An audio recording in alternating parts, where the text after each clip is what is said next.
Hey everyone, welcome to another G News podcast. Today we're very lucky to be joined by Sandra Gray, who is the president of the New Zealand Combined Trade Unions. Hi Sandra, and welcome to G News. Thank you for having us on, Gerard. Well, today is a very interesting day because the workforce survey of the mood of the workforce which has been around since 2019. So this must be the seventh one, I think. This survey, it may not be as well known as the mood of the boardroom, but it's just as important. Can you tell us about the survey, how many people responded, and what are the key takeaways? Absolutely critical voice being heard there in the mood of the workforce. And that's, the voice of ordinary workers. We're the ones that make the economy work, make our society work, look after families. But you're right, often our voice is ignored in a way that those in the boardroom that are earning big money is not. So I'd say this is more critical in some ways because it's how ordinary New Zealanders who work for wages and salaries are feeling. This was our largest ever survey response, and I'm going to say 3,500 people, a little over 2,000 of them, all union members, over 1,000 non-union members, really broad range of professions. So it represents a really strong number of New Zealanders and how they're feeling. And how they're feeling is actually very angry and very let down and really struggling just to make ends meet is the really dominant mood right at the moment for workers. And that's really hard reading. It's really hard when you work, to try and make lives better, to see that people just think things are getting worse and worse and worse. Rising costs and deteriorating public services and a belief that the government actually doesn't care about ordinary New Zealanders are key findings in the survey that I read. What do you make of the Prime Minister simply dismissing the views of thousands of New Zealanders? I mean, shouldn't he be fixing these basics, not dismissing the feedback of thousands of New Zealanders? Many, as you say, 1,000 of them or more aren't even union members, but he's just not listening. I think workers themselves are recognising in the survey and every day, are recognising this is a government that represents a very small number of New Zealanders. The survey itself has a whole lot of people saying they keep looking after their wealthy, really wealthy mates, but they couldn't care less about my family and my hardship. And I think that, Christopher Luxon ignores results like this at his peril. He is there because New Zealanders voted him in to be Prime Minister. They can also vote him out as Prime Minister, and workers know that. Through the survey, you see, well, we'll take this, to the ballot box. We don't want this person leading our country again. But the concern and criticism is not just levelled at the government and not just levelled at the Prime Minister right now. Luxon's not the only one. This survey also has workers pointing out that what they're seeing is the very wealthy taking much more of the goods of this nation than the workers are getting, and that they're just not getting what they truly deserve. They're just rewards for being workers, for helping productivity.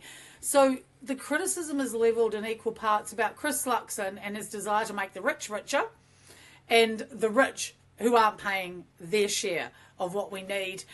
In terms of the public services, it's true. Both you could feel and hear the voices of nurses and teachers and social workers saying the system is totally broken down now because the government has taken more and more and more money out of it.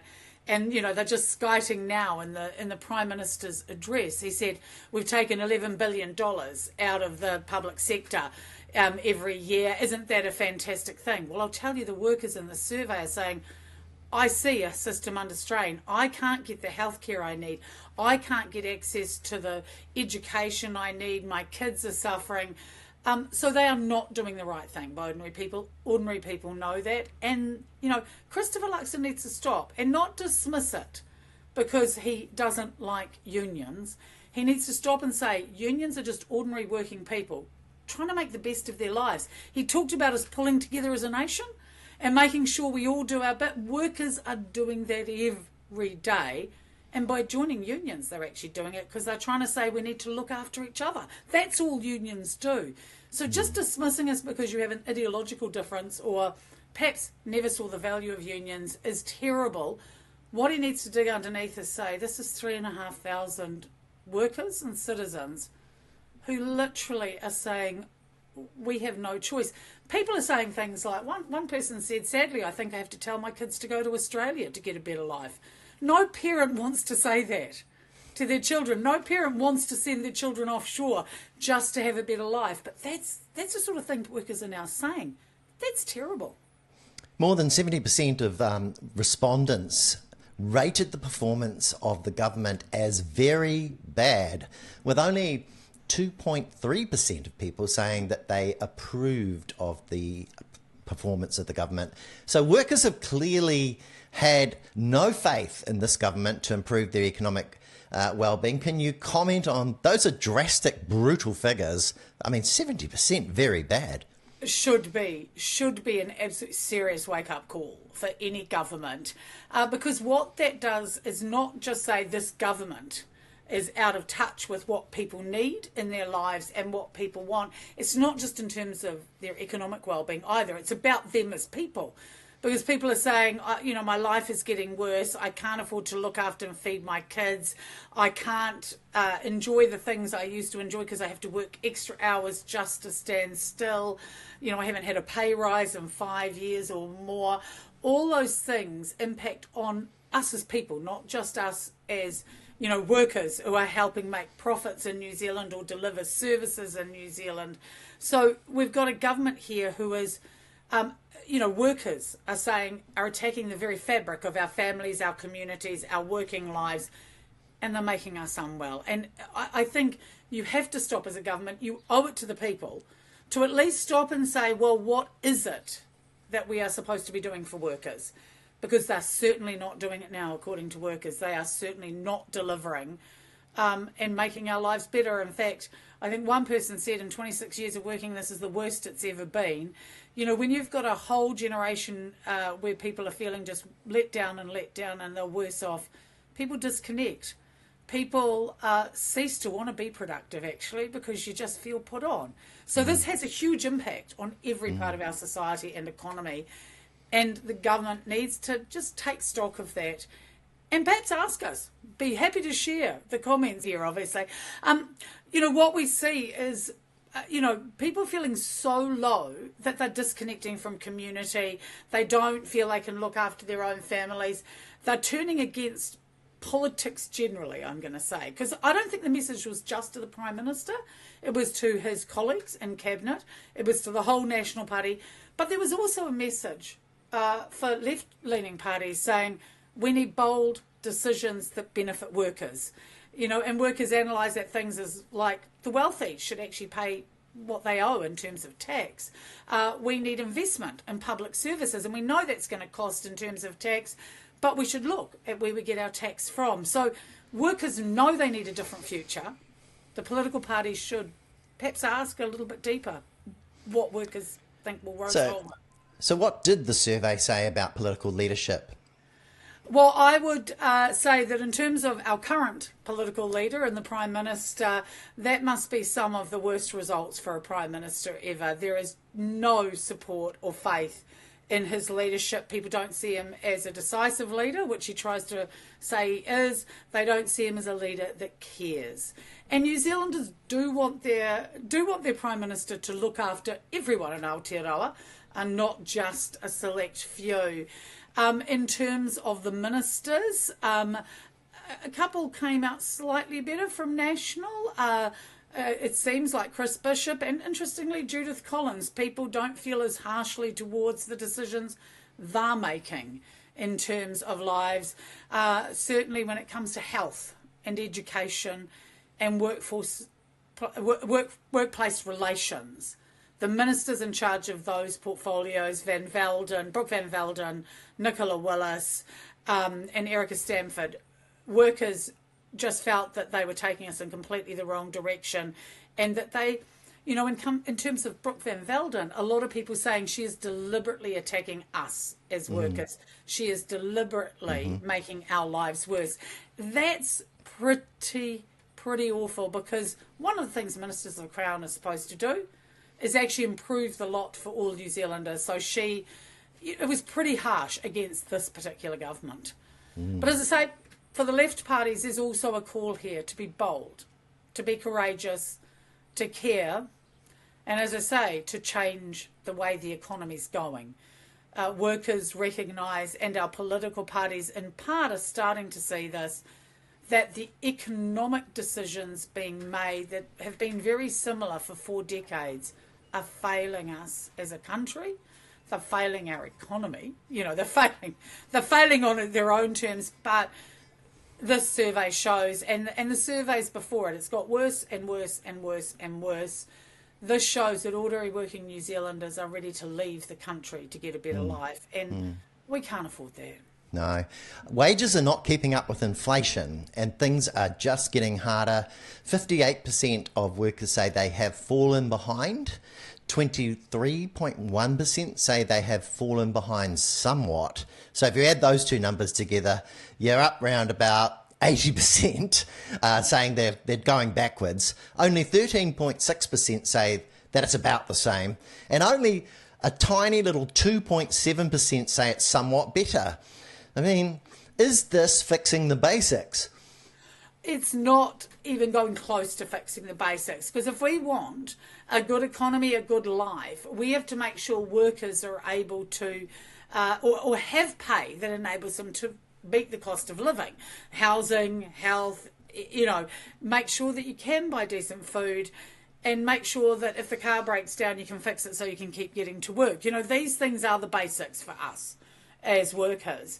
And what this is saying is people are recognising now they just even can't do that. That actually food prices have gone up so much, housing prices have gone up so much, that they are scraping to get to the end of, or from one payday to the next, to the end of the pay week. I think now when you wander around, and, you know, I spent some of this weekend at the A&P show in Levin, which is, you know, with rural communities, with farmers, with or farming leaders, with community leaders, with small business, with ordinary workers wandering around. And what I got a sense of there is that all of us, every one of us is touched by someone we know that is living on the poverty line now, even if they have a job. And I think that sense that every one of us is being touched by this really terrible set of economic decisions, and every one of us is being touched now negatively in terms of our access to public services, our access to basic human need, things that meet our basic human needs. I think that is why we're seeing this tremendous shift in what people are talking about. I don't even think in some spaces, well, I know they don't, the mood of the boardroom didn't even rate our Prime Minister highly. So it's not just the workers that have no faith and confidence in this government and the direction they're taking the country. We need a radical shift. We need a radical change. And we do. We do need an Aotearoa where we all have a good life, not just survival. Definitely. Out of touch, largely absent, weak, invisible, ineffective leader, inauthentic, self-interested. Those are some of the words that hit the press this morning from the article about Christopher Luxon's leadership. Did you watch you obviously mentioned that you did watch the State of the Nation just now. What did you make of that speech? I saw a Prime Minister who very quickly said, we've got no new ideas. He recognised it's tough out there. He stated that he knew people were working really, really hard, but that we weren't getting the returns. He kept saying again that we're seeing the recovery. He acknowledged it's too slow. But in that, the recovery he was talking about was high-end, very, very big business deals, very, very, very big trade deals. There was no mention of the recovery being there for the people. It was all recovery for profit. I also, you're very conscious of how our leaders are introduced.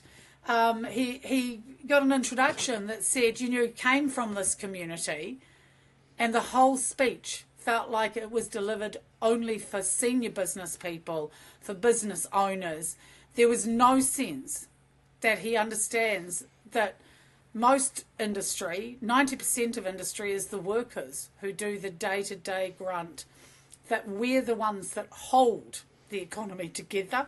It's our spending, it's our wages, it's our families that make New Zealand, but got no mention really at all. I also thought he was a bit tone deaf, because he has received a little bit of criticism for being a little bit out of sight over the beginning of the year. And I felt he was a bit out of touch when he said, well, I've come back from a holiday, like all New Zealanders. I've come back from my holidays feeling refreshed and ready to go. I know that many New Zealanders couldn't afford a holiday. Many New Zealanders were working right through the break. Many New Zealanders never get any downtime. And yet he's there skiting about how great it is to have time off, when he's demanding we all work harder, and the results of the mood of the workforce say everyone feels they're working much harder than they used to. So I think it would be nice to see him deliver a State of the Nation to an audience of working people, to an audience of ordinary Kiwis in a community, rather than just business leaders, because the message it sent to me, and I think the message for many New Zealanders again, will be, he just doesn't care. He just doesn't care.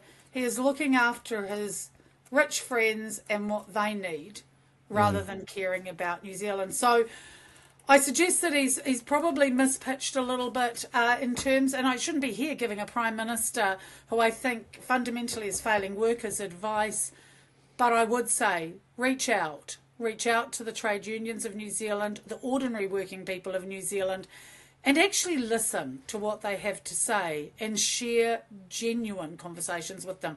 Because what your State of the Nation did was say to me, you don't care that the world around us feels like it's burning, that the world is in chaos.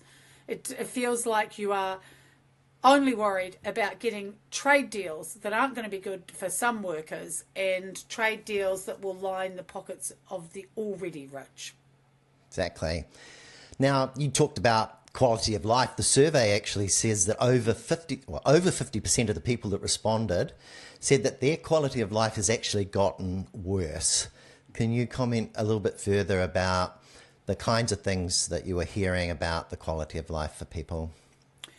I mean, the biggest one, again, coming back to that, we're working ever more, we're working harder and harder just to stand still.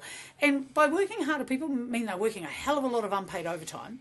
I mean, that is definitely happening, because they feel they can't say no to their employers. They feel they have to keep working. Where our quality of life is slipping because we can't save any money.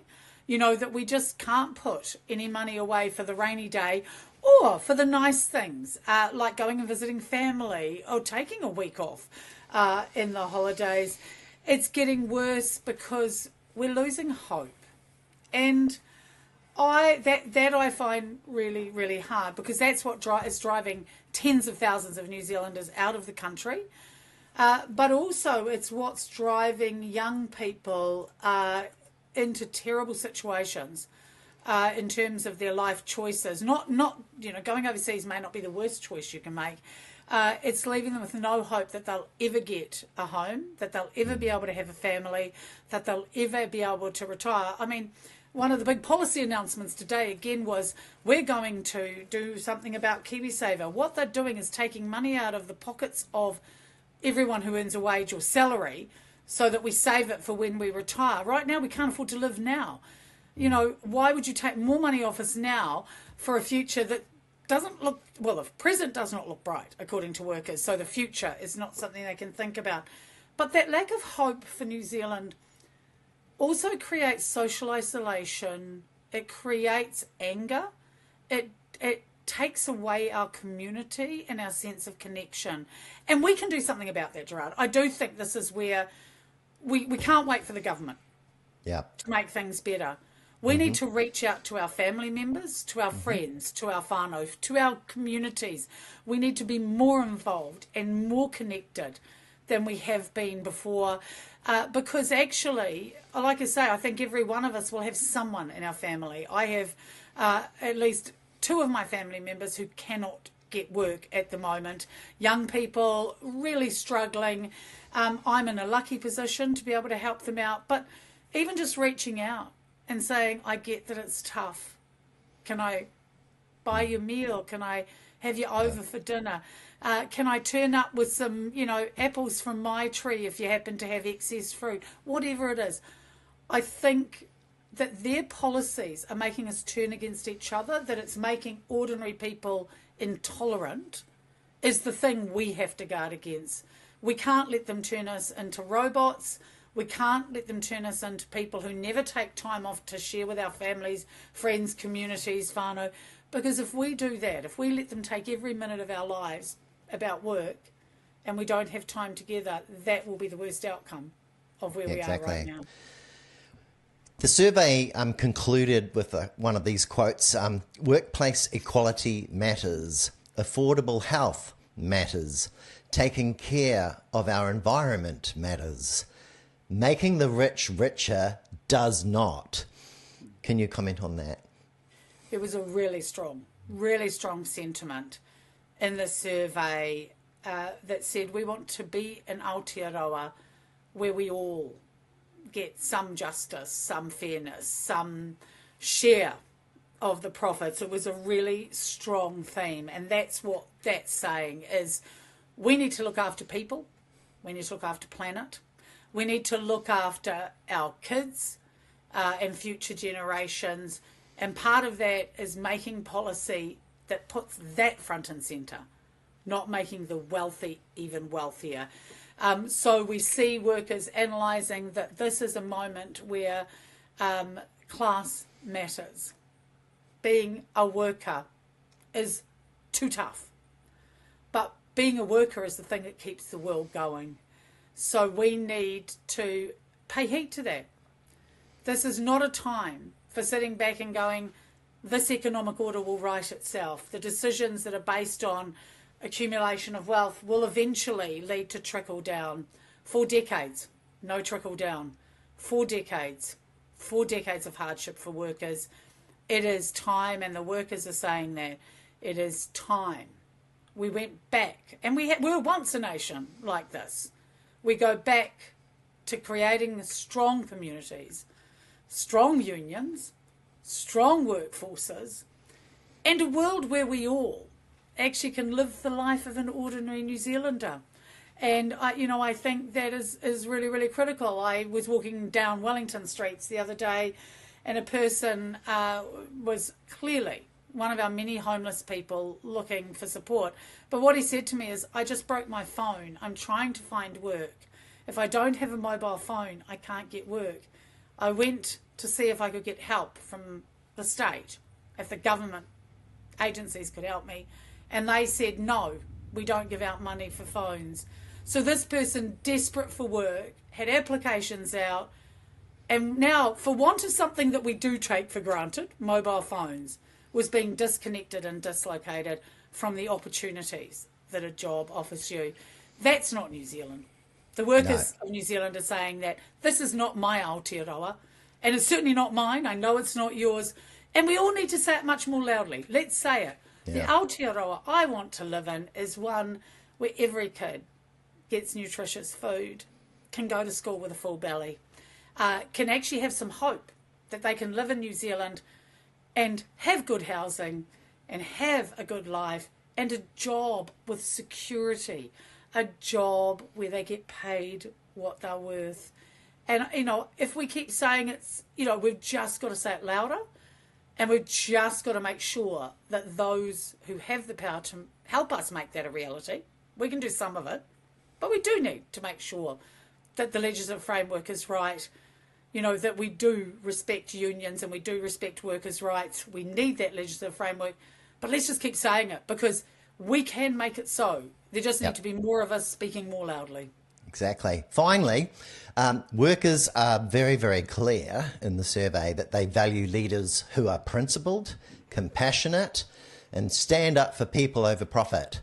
The survey responses praise honesty, courage, and advocacy for communities, and they reject arrogance, indifference, and attacks on workers' rights.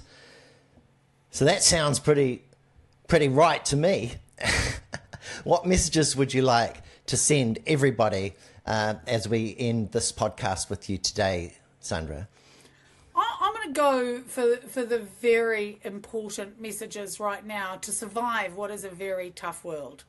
Please reach out to each other. Join your community. Join your union. Together is the only way we are going to have a good future. And together is the only way we're going to convince those who currently are ignoring us that our voices matter, that our lives matter, and that we want a decent future. So it is very much, let's link arms, let's lock arms together, let's be the incredible community we know we are. New Zealand is a wonderful place to be, but the point is to be the best place for workers, we have to start taking action. Sandra Gray, thank you very much for joining us today. That's been very valuable. If you want to see the whole survey and all of the results, you can go to the CTU website, and it's all there along with the breakdown and the key takeaways. Thank you very much, Sandra. It's been good talking to you, and we'll talk to you again pretty soon. Fabulous. Thanks for the great work you do, Gerard. Thank you. See you later.